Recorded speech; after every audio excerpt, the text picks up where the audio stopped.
Mabxir, Reyenbaze, Mabxir, Şarima, Şaru Rendukhas, Şare Zazon, o Şare Binon, Reynazi merhaba, Reynazi selamu kelam, Reynazi selamu kelamı gel şımari.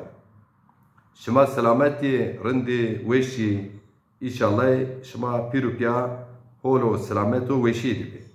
Şıma ma perseniki maz holi rindi veşi selameti. Reyenbazen o şare mo kadim, şaru khas, şare zazon, o şare binam. Evroze mehasker o ezvazına şımar, program parti ma, program deza para madde des heştin, yons mavaş ki madde heşdies bu olur.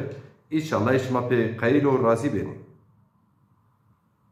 Merhaba kıymetli halkımız, sevgili halklarımız, Zaza halkı ve bu ülkede, dünyada yaşayan bütün diğer halklara hepinizi saygıyla selamlıyorum. Bugün de partimiz Dezapar'ın parti programında sağlıkla ilgili 18. maddeyi okumak istiyorum.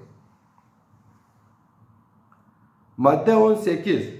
Parti bütün vatandaşlarımıza ücretsiz sağlık hizmeti verilmesi gerektiğini ve bu hizmetin devletin kendisine ait olduğunu, ülkemizin en ücra köşelerine kadar sağlık hizmetinin verilmesi için sağlık ocaklarının kurulmasını savunur. Saygıyla.